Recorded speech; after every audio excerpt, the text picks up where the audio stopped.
అయోధ్య అంటేనే అజేయమైందని అర్థం. ఇక్ష్వాకు వంశ మహాయోధుడు, మర్యాద పురుషోత్తముడు శ్రీరామచంద్రుడి రామరాజ్య రాజధాని అయోధ్య. సప్తమోక్షపురాల్లో మహిమాన్వితమైంది అయోధ్య.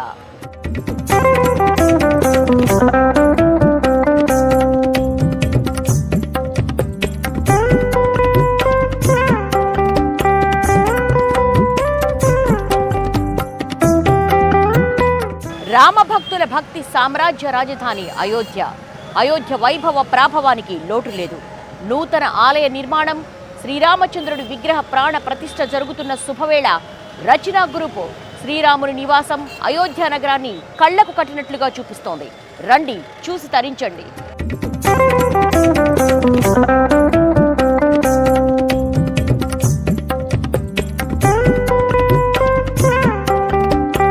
అయోధ్య త్రేతాయుగంలో ఇది రత్నమయ నగరం అంటుంది వాల్మీకి రామాయణం. మోక్షమిచ్చే దివ్యక్షేత్రాల్లో ఇదే మొదటిది అంటుంది గరుడ పురాణం. తీర్థరాజంలో సరయూకు మించినది లేదంటుంది స్కాంద పురాణం. ఇది సాక్షాత్తు రాముడు నడయాడిన భూవైకుంఠమంటుంది వాయుపురాణం. ఇలా చెప్పుకుంటూ పోతే శ్రీరామనగరి అయోధ్యాపురి గొప్పదనం అనంతమని తెలుస్తుంది. రాముడు నడయాడిన ఈ పుణ్యభూమిపై ఇప్పుడు మహోన్నత ఘట్టం ఆవిష్కృతమవుతుంది.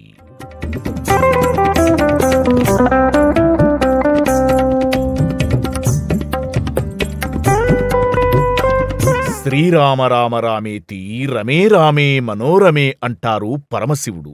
రామనామాన్ని మించిన మంత్రం, నామం మరొకటి లేవన్నది పార్వతీపతి వాక్. అదేవిధంగా అయోధ్యను మించిన దివ్యక్షేత్రం మరోటి లేదని కూడా చెప్పుకోవాలి. ఎందుకంటే ఇప్పుడు ప్రతి భక్తుడి చూపు అయోధ్య వైపే ఉంది.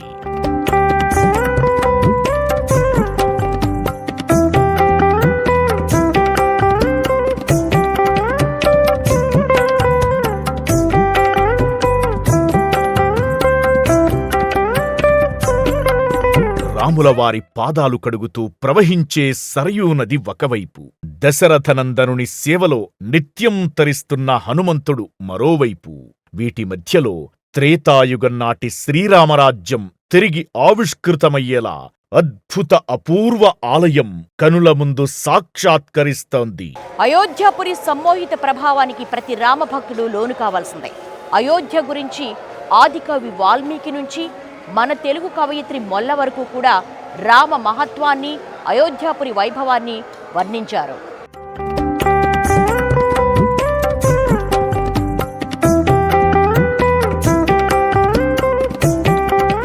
వేదకాలంలో షోడశ మహాజనపదాలు ఉండేవి. ఆ 16 మహానగరాల్లో సైతం అయోధ్యదే అగ్రస్థానం. ఈ నగరికే సాకేతం, వినిత, ఇక్ష్వాకుపురి వంటి అనేక పేర్లు కూడా ఉన్నాయి. రామాయణ కావ్యానికి కథానాయకుడు శ్రీరామచంద్రుడైతే కథావేదిక అయోధ్య. ఈ నగరం ఎంత గొప్పదో వాల్మీకి రామాయణంలో స్వయానా రామచంద్ర ప్రభువే పేర్కొన్నాడు.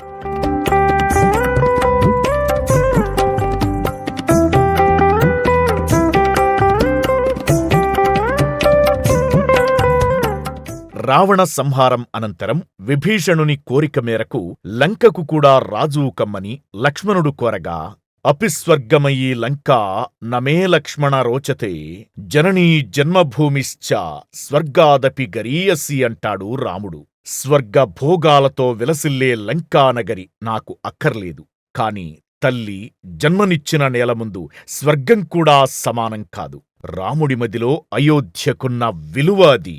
అందుకు తగిన విధంగా రామజన్మభూమిపై బృహత్తర రామాలయం రూపుదిద్దుకుంది.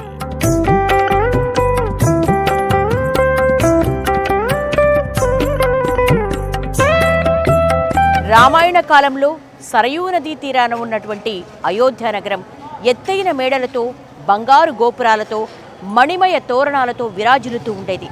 అప్పటి వైభవం, ప్రాభవం ఏమాత్రం తగ్గకుండా ఇప్పుడు రామాలయ నిర్మాణం జరుగుతోంది.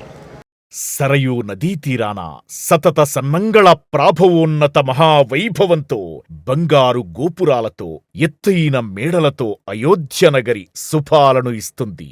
చతురంగ బలాలతో, మణిమయ తోరణాలతో, నిత్యం కొంగొత్త కాంతులతో విభ్రమించేలా అయోధ్య దర్శనమిస్తుందని తెలుగు కవయిత్రి మొల్ల తన రామాయణంలో వర్ణించింది. అందుకు ఏమాత్రం తీసిపోని విధంగా ప్రస్తుత రామాలయాన్ని తీర్చిదిద్దారు. ప్రపంచవ్యాప్తంగా ఉన్న శ్రీరామ భక్త సైన్యం మదినిండా ఎన్ని కలలు కన్నదో ఆ స్వప్నాలకు మించి అద్భుతమైన రామమందిర నిర్మాణం పూర్తయింది.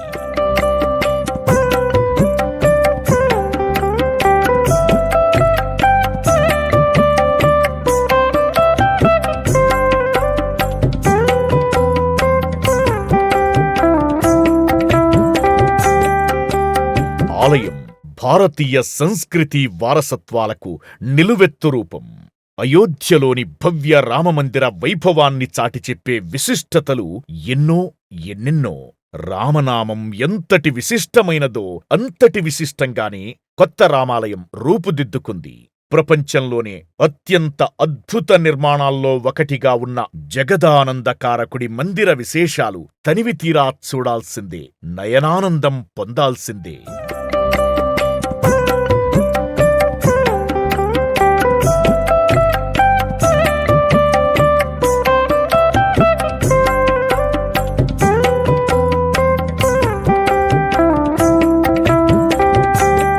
नमस्कार, मैं सृष्टि सिंह लखनऊ से हूँ और आज मैं अयोध्या आई हूँ। यहाँ पे राम मंदिर के दर्शन किए और अयोध्या में हनुमानगढ़ी के भी दर्शन किए और अभी हम लोग और सरयू तट पे भी जा रहे हैं दर्शन करने। और ये बहुत खुशी की बात है कि हमें यहाँ पे 500 साल के बहुत बड़ी लड़ाई के बाद आज राम मंदिर का मतलब यहाँ पे उद्घाटन होने वाला है 22 जनवरी को, और बहुत खुशी की बात है। और ये हमारे मोदी जी और योगी जी की वजह से हो पाया है। और बहुत हम लोग लकी हैं कि हम लोग इस जनरेशन में राम मंदिर को बनता हुआ देख रहे हैं। ये बहुत खुशी की बात है। దశాబ్దాల పోరాటం, హిందూ ప్రజల నిరీక్షణ ఎట్టకేలకు నెరవేరబోతోంది. రామమందిర నిర్మాణం శరవేగంగా సాగుతోంది. ఎప్పుడెప్పుడా అని ప్రతి భారతీయుడు ఉద్విగ్నంగా ఎదురుచూసిన క్షణాలు రానే వచ్చాయి. జగదభిరాముడి జన్మస్థానమైన అయోధ్యాపురి మందిరం సర్వాంగ సుందరంగా ముస్తాబైంది. అయోధ్యరాముని నిలయం ఎన్నో ప్రత్యేకతలతో రూపుదిద్దుకుంది. ప్రపంచంలో 3వ అతిపెద్ద ఆలయంగా అయోధ్య శ్రీరామ మందిరం రూపుదిద్దుకుంది. అణురేణువంత ఇనుము వినియోగించకుండా మందిర నిర్మాణంలో నేల, గోడలు, మెట్లు, పైకప్పు ఇలా అంతటా రాతినే వినియోగించారు. సిమెంట్, కాంక్రీట్ వంటివి కూడా వినియోగించలేదు. రాజస్థాన్ నుంచి తెప్పించిన ప్రత్యేక శిలలతో ఆలయ నిర్మాణం జరిగింది.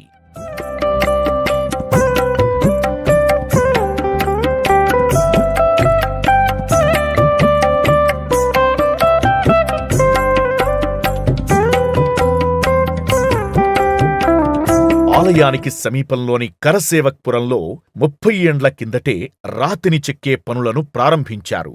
ప్రపంచవ్యాప్తంగా 7 ఖండాల్లోని 115 దేశాల్లో నదులు, సముద్రాల నుంచి తీసుకొచ్చిన నీటిని, 2587 ప్రాంతాల నుంచి తీసుకొచ్చిన మట్టిని రామాలయ నిర్మాణంలో వినియోగించారు. వసుదైక కుటుంబం అన్న భారతీయ భావనకు ప్రతిబింబంగా వీటిని వినియోగించారు.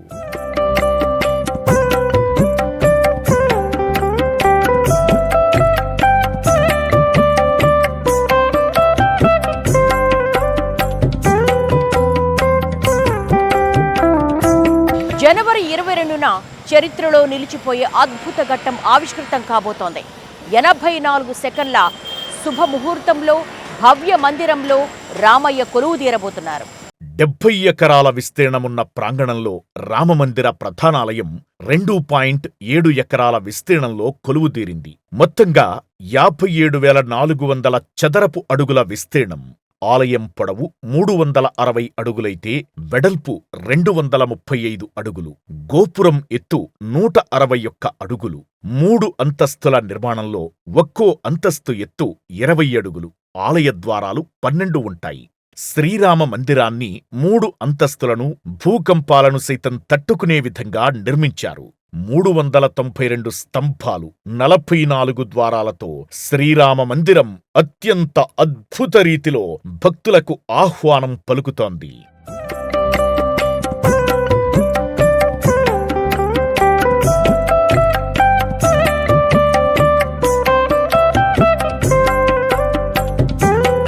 గర్భాలయానికి దాని ముందున్న ఆలయ ద్వారాల్లో 12 ద్వారాలకు బంగారు తాపడం చేశారు.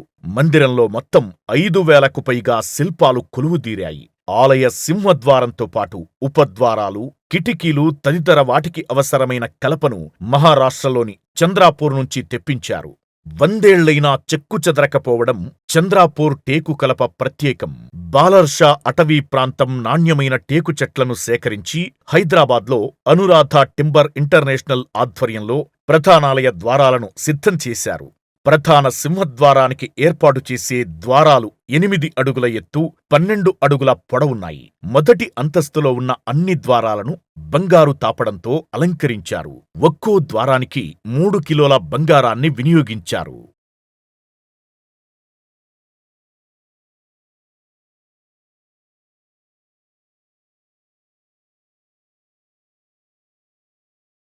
మరోవైపు అస్సోం రాష్ట్రం నుంచి కూడా రామమందిరానికి సంబంధించిన ఇతర ద్వారాలను, తలుపులను నిర్మించేందుకు టింబర్ డిపో నిర్వాహకులకు అవకాశం కలిగింది. ప్రతి భారతీయుడు గర్వించేటువంటి సన్నివేశం రామమందిర నిర్మాణం.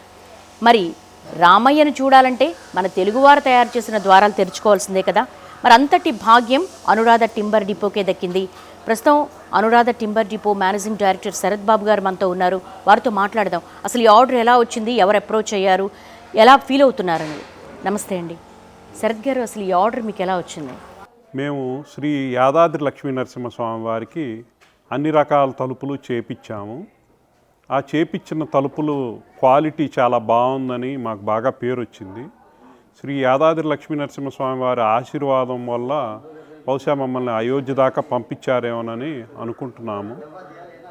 మాకు ఒక 3 సంవత్సరాల క్రితం శ్రీ చంపత్రాయ్ గారు అయోధ్య రామ మందిరం ఎలా ఉండబోతుందో దానికి సంబంధించిన మోడలు ఒకటి తయారు చేసి ఇమ్మన్నారు కలపలో. మేము అది పూర్తిగా కలపలో తయారు చేసి ఆ మోడల్ని ఇక్కడ మందిరంలో పెట్టాము. రోజు భక్తులు వెళ్ళే దారిలో కట్టబోయే మందిరం ఎలా ఉంటుంది అనేది మా మందిరం చూసి ఫస్ట్ మందిరం మోడల్ పెట్టిందే మేము. ఆ మందిరం చూసి చాలా అద్భుతంగా ఉంటుంది అని మాకు ఆ మందిరం ద్వారా చాలా పేరు వచ్చింది. పోయిన సంవత్సరం జూన్లో మమ్మల్ని మళ్ళీ పిలిచి ఈ కార్యక్రమానికి పనులన్నీ చేయమన్నారు. మేము మా టీం మొత్తాన్ని తీసుకొచ్చి ఇక్కడ వర్క్షాప్ సెటప్ చేసి ఈ మందిరానికి కావాల్సిన పనులన్నీ చేస్తున్నాము.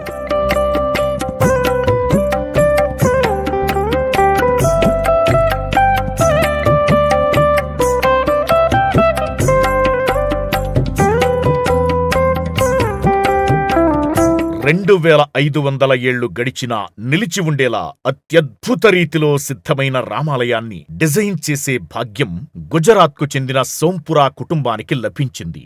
తరతరాలుగా ఆలయ నిర్మాణాలు చేపడుతున్న ఈ కుటుంబానికి చెందిన చంద్రకాంత్ సోంపురా విశ్వ హిందూ పరిషత్ విజ్ఞప్తి మేరకు 1989లో మొదటిసారి రామాలయ డిజైన్ను రూపొందించారు.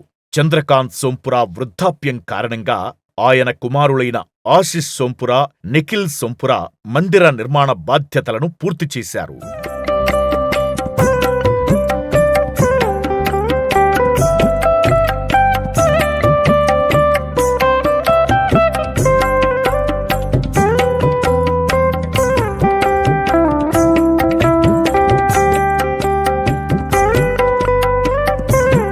గర్భగుడిలో ప్రతిష్ఠించే బాలరాముడి విగ్రహం ఎత్తు 51 అడుగులు.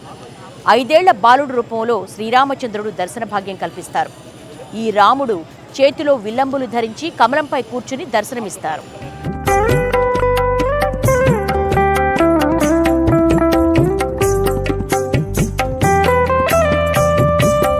గర్భగుడిలో ప్రతిష్ఠించే బాలరాముడి విగ్రహం ఎత్తు 51 అంగుళాలు. 5 ఏళ్ల బాలుడి రూపంలో రామచంద్రుడు భక్తులకు దర్శనమిస్తాడు. ఈ రామయ్య విల్లంబులు ధరించి కమలంపై నిల్చుని భక్తులకు కనిపిస్తాడు. అంటే గర్భాలయంలో బాలరాముడి రాతి విగ్రహం, రామ్లల్లా విగ్రహాలు తప్పించి సీతా లక్ష్మణులు ఉండరు.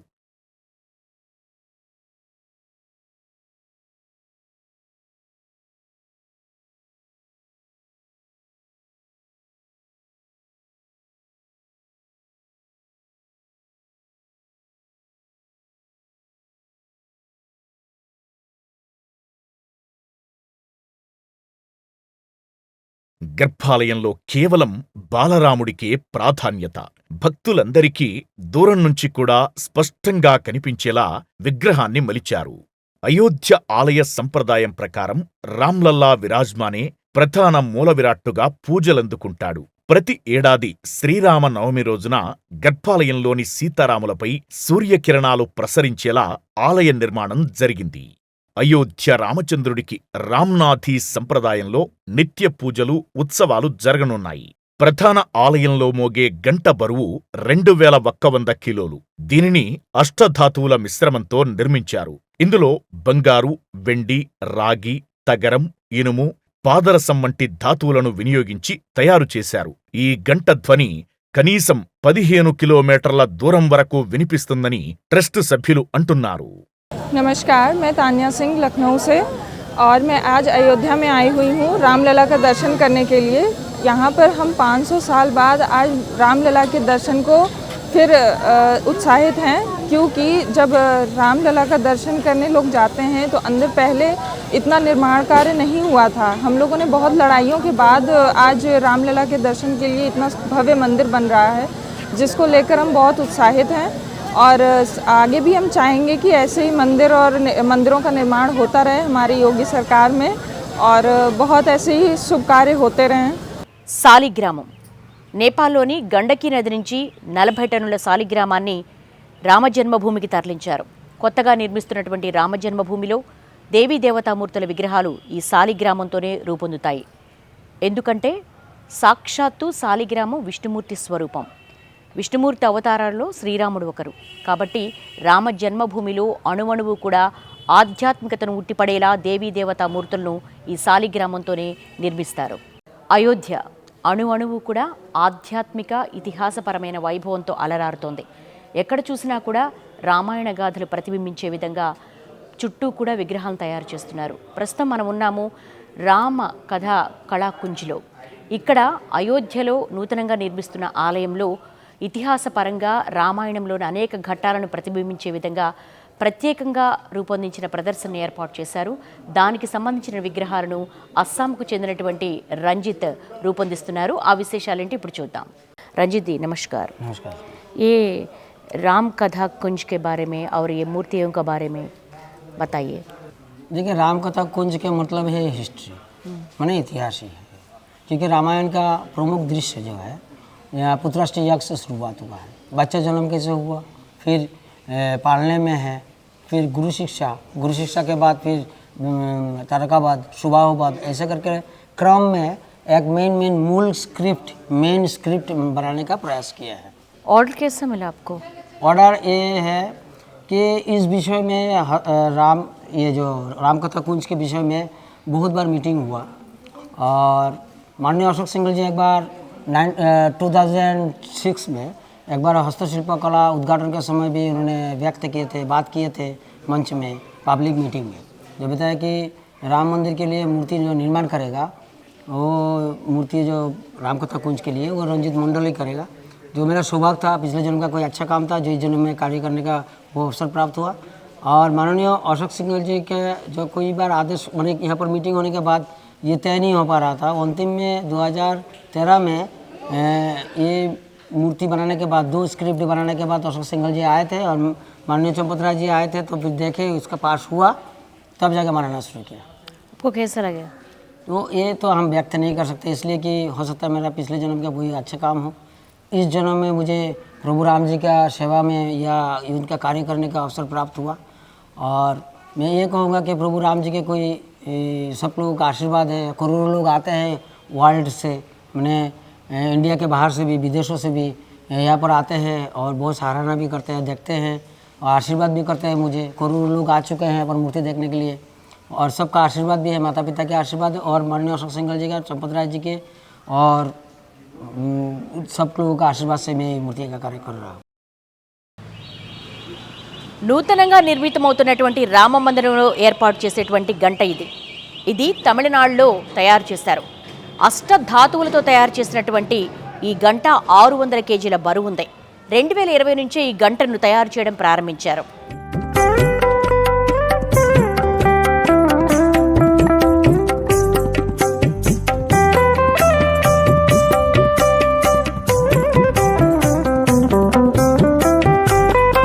రామాలయం కోసం ప్రత్యేకంగా తయారైన భారీ కంచుగంట ఇదే. తమిళనాడులోని నమక్కల్ నుంచి అయోధ్యకు వచ్చింది. 613 కిలోల బరువున్న ఈ కంచుగంటను రామేశ్వరానికి చెందిన భక్తులు తయారు చేయించారు. రామరథయాత్ర పేరిట ప్రత్యేక వాహనంలో అయోధ్యకు తరలించారు.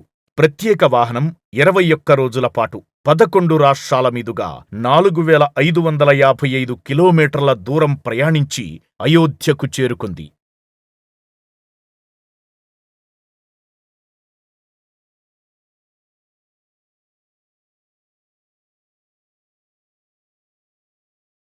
అయోధ్య రాముడికి కొత్త బట్టలు కుట్టించారు రామదళ్ అయోధ్య ప్రెసిడెంట్ కల్కి రామ్దాస్ మహారాజ్.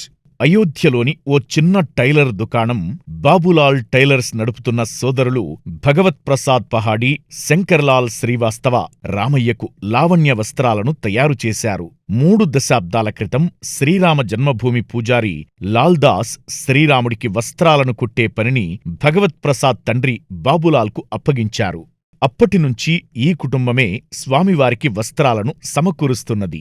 జనవరి 22న బాలరాముడికి ఆ దుస్తులు వేస్తారు. దీంతోపాటు ప్రత్యేకంగా ఓ జెండాని కూడా తయారు చేయించారు.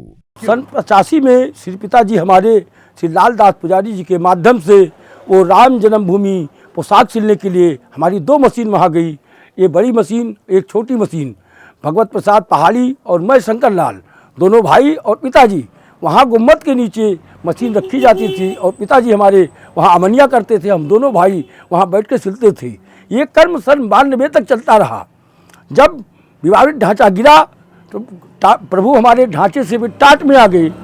टाट में काफ़ी दिन तक चला पोशाक। यहाँ से पुजारी जी के माध्यम से पोशाक आता रहा और हम लोग पोशाक सिल करके पुजारी जी को देते थे और ठाकुर जी हमारे पहनते थे। जब हमारे श्री माननीय मुख्यमंत्री श्री आदित्यनाथ जोगी जी मुख्यमंत्री बने, उस समय वैकल्पिक मंदिर तैयार हुआ और वैकल्पिक मंदिर यानी प्रभु हमारे टाट से ठाट में आ गए। अब तो महल में जाने की तैयारी है। 22 तारीख को श्री प्रधानमंत्री जी के कर कमलों द्वारा राम जी का प्रतिष्ठा होगा और उस प्रतिष्ठा के लिए पोशाक का तो हमें आर्डर अभी मिला नहीं है, केवल नाप हुआ है ठाकुर जी का। लेकिन अब जब नाप ले लिए हैं और ट्रस्ट की तरफ से हमें जब अनुमति मिलेगी, कपड़ा वहाँ से मिलेगा, तो हम लोग पोशाक सिलेंगे। ये इस साइज का पोशाक ठाकुर जी का तैयार किया जाएगा। जो 51 इंच की मूर्ति है उनका इस साइज का पोशाक तैयार किया जाएगा। यही ठाकुर जी हमारे पहनेंगे। लेकिन अब तो ट्रस्ट हमारे मतानुसार तो पीला धारण करना चाहिए, लेकिन अब ट्रस्ट क्या कहती है, वहाँ के धर्माचार्य क्या कह रहे हैं, ये तो ट्रस्ट ही बताएगी। लेकिन हमारे मतानुसार तो रामलला पीला ही वस्त्र धारण करेंगे जन्म जिस समय स्थापना होगा। ये ठाकुर जी का हमारे ऐसा वस्त्र तैयार किया जाएगा, इसी साइज का तैयार होगा। हाँ, इसी साइज का। प्राण प्रतिष्ठा वाले दिन ठाकुर जी जब उनका प्राण प्रतिष्ठा होगा तो ऐसा ही वस्त्र ठाकुर जी को धारण कराया जाएगा, इसी साइज का भी। अब बहुत भाग्यशाली है। भाग्यशाली तो हम एक तो अयोध्या में पैदा हुए और सेवा भी ठाकुर जी का मिला, तो अब इससे बढ़ के हम भाग्यशाली और क्या कहें। वैसे तो राम जी अपने मुखारबिंद से खुद बोले हैं कि अत प्रेमो यहाँ के वासी मम धाम दापुरी सुख राशि। अयोध्या से ज़्यादा प्रिय अयोध्यावासी है राम जी को।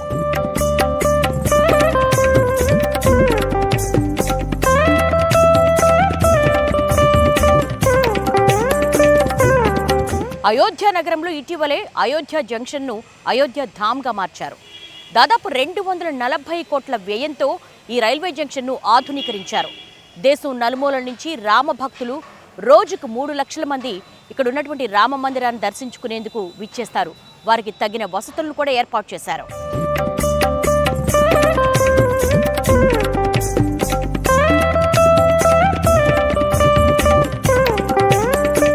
ఇటీవలే అయోధ్యధామ్ పేరుతో 240 కోట్లతో రైల్వే జంక్షన్ను ఆధునీకరించారు. దేశం నలుమూలల నుంచి వివిధ ప్రాంతాల రామభక్తులకు రోజు 3 లక్షల మంది వచ్చిపోయేందుకు తగిన వసతులను కల్పించారు. అయోధ్య నుండి రామ మందిరానికి వెళ్లే రహదారికి ఇరువైపులా ఎత్తైన సూర్యస్తంభాలను ఏర్పాటు చేశారు. 30 అడుగుల ఎత్తుగల ఈ సూర్యస్తంభాల చివరన సూర్యుడిని తలపించేలా విద్యుత్ దీపాలను ఏర్పాటు చేశారు. ఈ దీపాలు రాత్రి వేళలో సూర్యకాంతిని వెదజల్లేలా విద్యుత్ దీపకాంతులతో నయన మనోహరంగా మనకు కనిపిస్తున్నాయి.